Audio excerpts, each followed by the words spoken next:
Hi everybody, I am back. I finally am deciding to post another video. The last video that I post was my labor and delivery story. We had part one with me featuring Stokes and part two with me featuring Stokes and Daddy Shark. But today I have been led to talk to you all about year one because when I was pregnant with Stokely, I did so much research about labor, delivery, pregnancy, all of that. But I feel like once he got here, I was blindsided. Like I was not prepared. I wasn't even prepared for what was going on in my vagina or with my vagina after I pushed him out. Like nobody told me about the large pads and the large underwear. Anyway, I can make a whole nother video about that, but I'm not even gonna get into that today because it's just a lot and I'm still recovering. Just to be clear, Even though I that am was completely a year and healed a half physically, ago, but I am still a traumatized year and a half ago. emotionally So and Stokely is mentally. So, now yes, back 16 to your months regularly and scheduled I've been program. meaning to do this, but I really just wanted to have like foreign, an open forum video where we can talk about year one of motherhood. Why am I talking about year one? My son is almost two. Okay, we can talk about year one, year two. We can talk about babies and toddlers because that's where I am right now, the toddler stage, and it is fun. and baby stuff, just I guess the transition into motherhood for new moms. And I think you're a new mom if your kid is anywhere between 0 and 5. Okay, it probably takes 5 years, half a decade to get acclimated, and then you're never really acclimated. Because my mom still said motherhood is still hard for her, and I'm grown. Don't guess my age. How old do you think I am? Okay, anyway. So I made a list of things to talk about. I had another list, but I think it got thrown away because it was on a small little raggedy sheet of paper.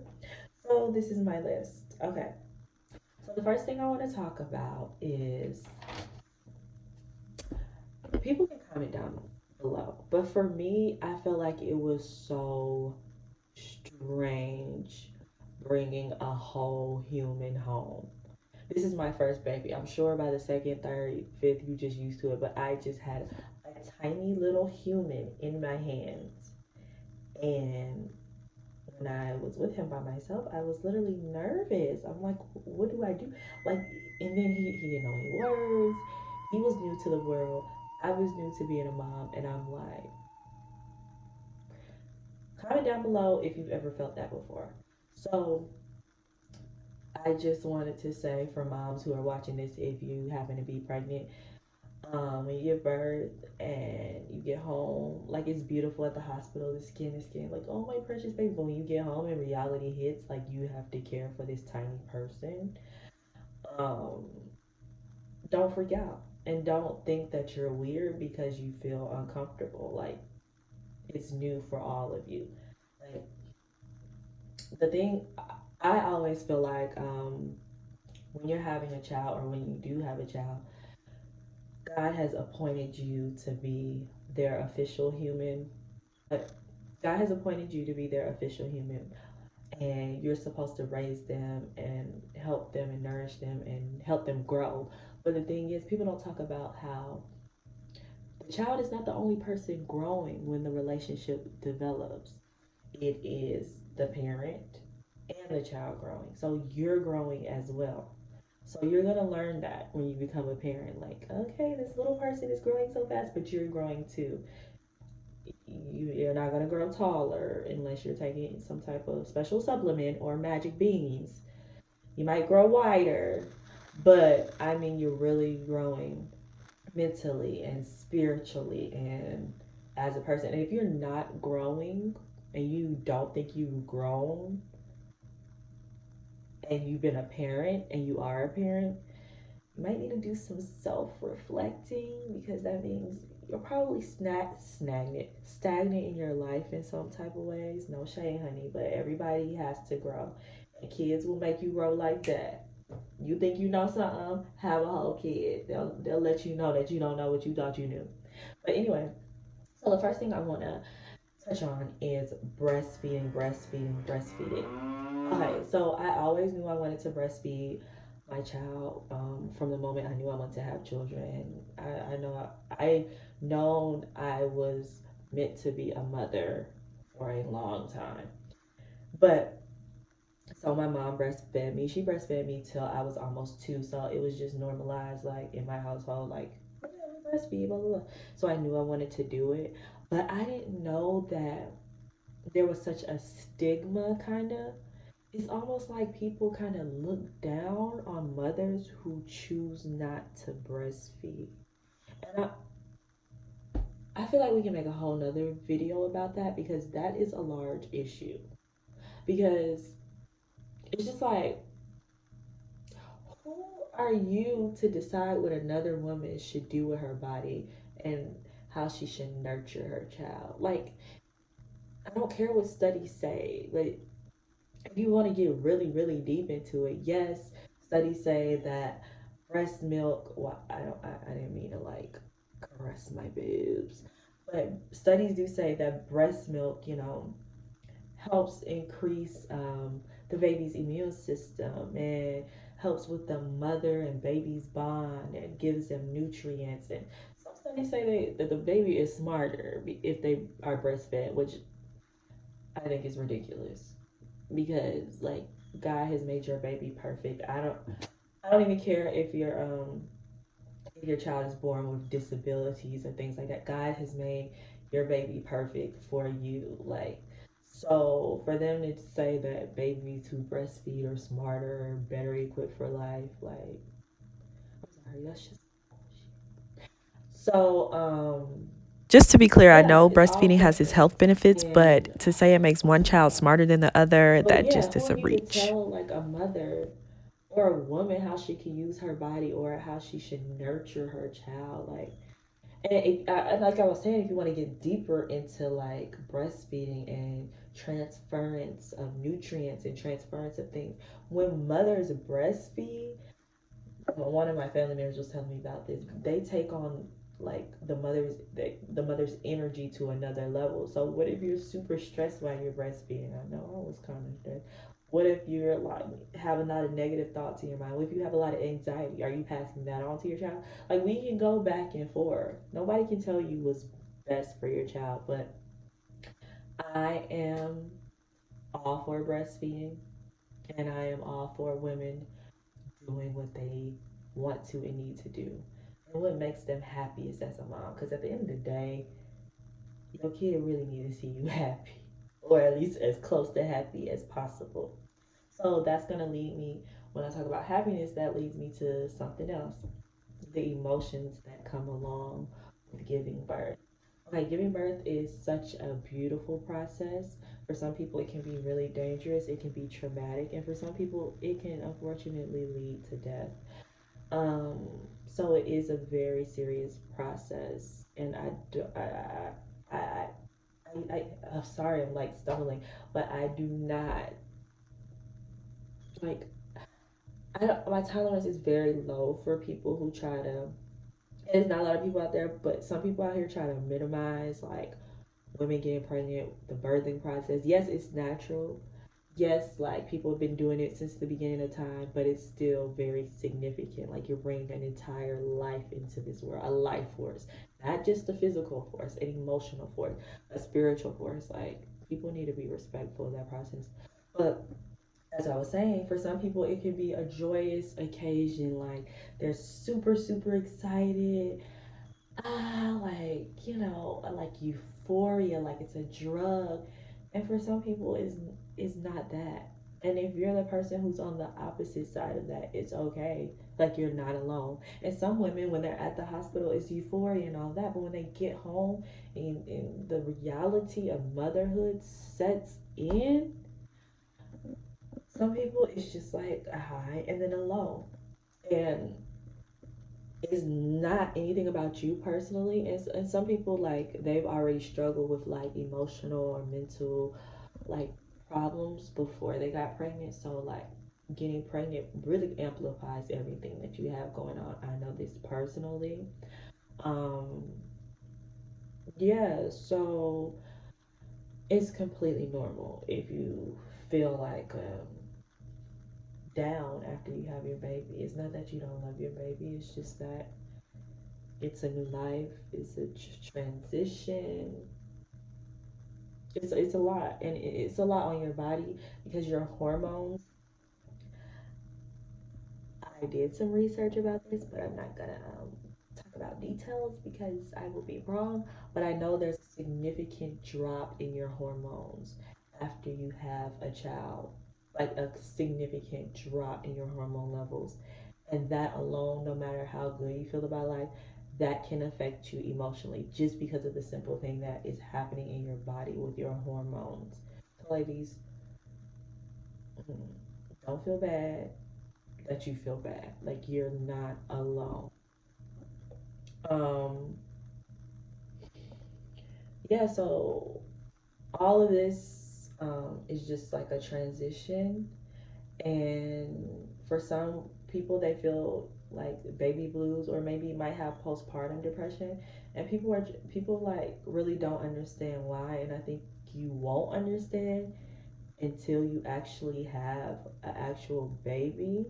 And I can honestly, if somebody didn't even give birth to a baby and they had their child through adoption, I could see them going through postpartum depression. Hear me out, because I think, from my personal opinion, I know there's a lot of things that go into postpartum depression and baby blues and stuff like that. But I think a large part of why people get so down and sad and depressed is because it's a huge life changing moment. It's like you're saying bye to your old self. Because I'm like, my son is almost two, and I I'm like, girl, what was I doing 2 years ago, 2.5 years ago? Because that don't even feel like me anymore. So it's like you're saying bye to your old self, but it's important to keep aspects of your old self. But it's you're really saying bye to like your old life, and you're starting anew with a new partner in crime. Like this is your road dog. Like I don't know. I feel like I have another extremity. Is that the word? Yeah, like I have another arm. Like my son is my third arm that I never knew I needed, but now I can't live without my third arm. Like I need it. Okay? I don't know how people are walking out here with two arms. Like I need three. Okay? And then when I have my other child, I'm gonna need my four arms. Okay? So it's like that. It's a huge transition, and I can't even put it into words. But like mentally, I think you have to let go of your life just being your life, because now like when you make decisions, it not only affects you, it affects someone else's life. And I know that probably happens in marriage, but it's way different when it's your child, because the marriage, I mean, nobody gets married to get divorced, but I'm just saying, like, divorce is on the table. There's no divorcing your child. It's not a thing, even when they cry and scream. Um, Another reason you might feel down is because you will probably be freaking exhausted, which is completely normal.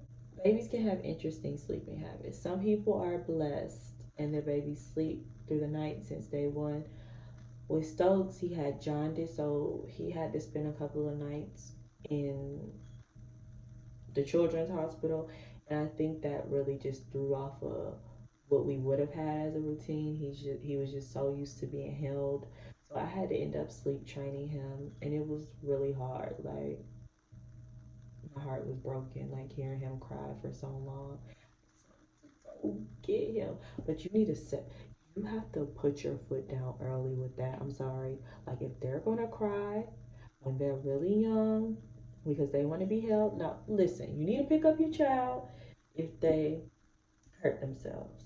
If they if they peed on themselves, if they need to be fed, you need to pick them up. But like I know it's weird to say like they don't need to be picked up all the time because they can't walk, but like sometimes you have to put them down. Like I remember when Stokely first got here, I did not know.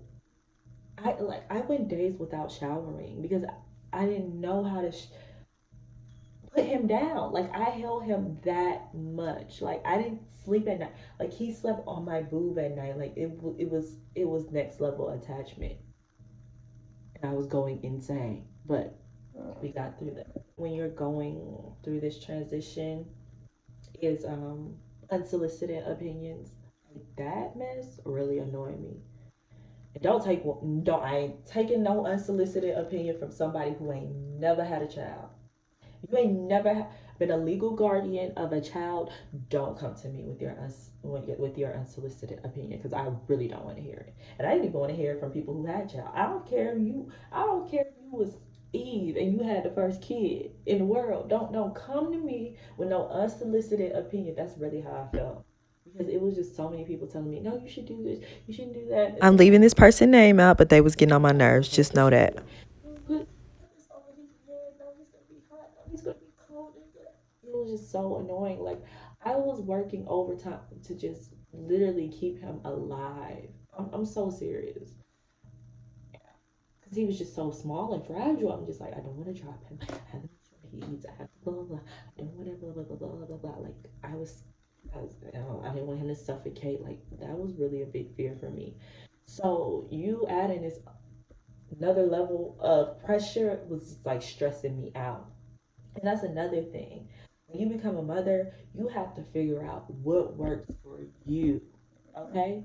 As long as you're treating your kid right, as long as they're fed, clothed, diaper changed, they're dry, like they're loved and cared for and protected, that's it. Especially when they're babies, like that's it. Like you have to do what works for you.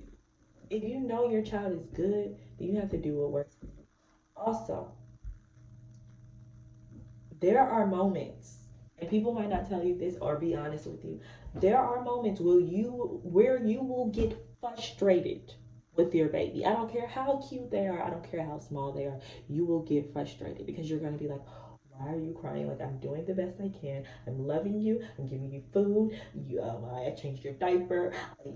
We slept. Like you slept for so long. Like what more do you want from me? And they're just crying because it's just a new environment. It's a new. Who knows why they could be crying? Like you really can't figure it out. Their communication skills are this small, especially when they're tiny. Luckily, when they get older, y'all be vibing. You be like, oh, okay, I get it. You want this. If you're frustrated, I say don't. I think it's best that if you're frustrated and your baby is screaming and crying and you're really frustrated, you should give that baby to someone you trust if they're around. Or if that person is not around and it's just you and that baby, you need to sit the baby in the crib and let them cry it out while you take a breather. I don't think it's a good idea to handle a child or a baby with like the ultimate frustration, especially when you're a new mom. Like if you're super frustrated and you're super tired and you haven't eaten or taken a shower, like you do not need to be handling or caring for this fragile being in that state. Like no good can come out of it. So if you need to take a minute and breathe. Now, when I say breathe, don't go breathing for 30 minutes, go take a cigarette break. No, I need to take a couple of breaths in and out, come back in. As you go through the process, your kid is just going to continue to get on your nerves sometimes, and you're going to be frustrated sometimes.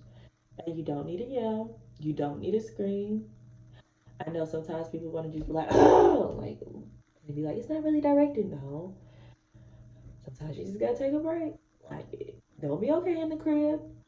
Breathe and just realize that this is just a part of the process and y'all are going through it together. Like sometimes you might feel like, oh, why is this baby putting me through this? Why am I up all night? Why blah blah blah. You might get frustrated at the kid, sometimes I get frustrated with my son. I'm like, oh, why is he doing that? Like he's just being annoying, he's just being a brat, he's whatever. That doesn't matter. Just accept the fact that this is a part of their process. This is how he or she is expressing themselves. And we're going to have to get through this together. Maybe God is trying to teach us some lessons about patience and understanding and compassion and really taking moments to really try to understand people who are not in our position. Because you got to remember, like, they was chilling in the cocoon, the nest of your womb. Like, everything was good and it was warm and it was safe. And then they just got pushed out in this cold place and people just started talking to them, bringing all different type of energies towards them and stabbing them, not stabbing them, okay, that was dramatic, pricking them with needles and stuff to take their blood, and then they're at this house, and then sometimes it's too cold at the house, but you don't know that because you don't have baby skin. Like, it's a lot. Um, the last thing, because I feel like this video is getting long, the last thing that I really want to talk about is relationships. You have to realize that your relationship, especially if you're in a relationship with a man or a woman, your partner, the relationship you're with your husband or your wife is going to change if you're in a romantic relationship. It's inevitable. Inevitable. It's going to change. I'm not saying it's going to get worse or whatever, but it's going to change in ways and you have to adjust. You have to always remember to make time for you and your significant other, like just a long time. Because I know some people they think that, oh, if we take the baby on a date, like let's us go. No, it's not the same, especially for moms. Because I know if I'm out and it's me, daddy, Stokey, even if it's a date, we say it's a date. I'm focused on what Stokey doing. What is Stokey eating? What is doing? No, no. You got to make time for that person. And your relationships with your friends, especially because I know me, I didn't have many friends who had children. So I was like one of the first in my childhood friend group. And I feel like that relationship initially kind of changed. I feel like I separated myself from a lot of people, not intentionally, but because it was a lot for me to take on. And honestly, I didn't feel like I could really confide in my friends about it because they didn't understand it. Like, granted, they're loving and they're caring and they would be helpful, but I felt like another level of like, what the fuck? If I can't take showers, if I didn't know how I was going to shower, then I mean, I just didn't have room for friendship.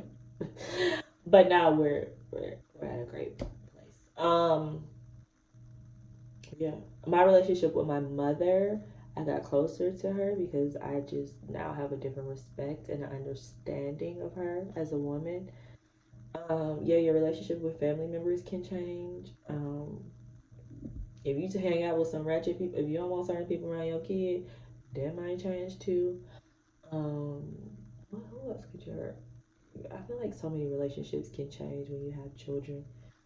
Even if you like, honestly, if you're close, like if you have nieces or nephews or little cousins and you're like super close to them, sometimes when the baby first gets around, you might not be around them as much because you are consumed. Um, yeah, so I just want everybody to just comment down below. Tell me if it's something I missed. I realized I didn't really get into toddler land too much. I really stayed in baby land. I can make a part two and we can talk more about toddler stuff because I'm learning this toddler thing. Like I need to know. And also it's important to when you finally do feel like you're starting to get a grasp of how motherhood could be, especially with a newborn, get on some type of routine. Now it don't have to be super like a crazy routine, like super detailed, but make it a general routine where your child knows what's going to happen at relative times. That way, it just moves smoother every day. That's pretty much it. So I want everybody to like, comment, and subscribe, and comment down below and tell me your experience as a mother, the transitioning. Let us just be a support to other mothers out there, especially moms who are, if you're going through it now, let me tell you right now, I don't care how terrible you feel. I don't care how much you feel like nobody understands. Nobody gets it. I'm frustrated. I'm tired. I want to have a mental breakdown every day. I'm emotional, blah, blah, blah. It doesn't matter. You're doing your best, and we see you. And let me tell you, it gets better. Trust me, it gets better. Like you can sleep, you can take showers. Just give it some time. You won't stink no more. But honestly, y'all, let's be a support to all these mothers out here because I know a lot. Though a lot of people talk about postpartum depression openly, a lot of women struggle in silence. And I also wanted to say, even if you have like thoughts in your head that are that you feel like are negative, and you feel like I don't know what could be going on. Like your emotions are everywhere. Like you could be waking up shaking. You could be that anxious. Like just it's okay. It gets better. And if it doesn't get better, honestly, reach out. Like they have so many resources. I'm gonna look up the resources, and I'm gonna put a link in the bottom. But talk to people because you are not crazy. You are not like. Do not be embarrassed. Talk to someone. Get the help you need. Talking to someone does help because I went to a session one time because one time we went to the pediatrician. I filled out this questionnaire and they started to like wonder if I had postpartum depression. So I ended up having to go to a therapist. And yeah, I mean, we didn't continuously do sessions, but just one session helped. So yeah, that's it. Thank you all for watching. I know it was kind of long, but I appreciate everybody who watched the whole thing. And smooches. Bye.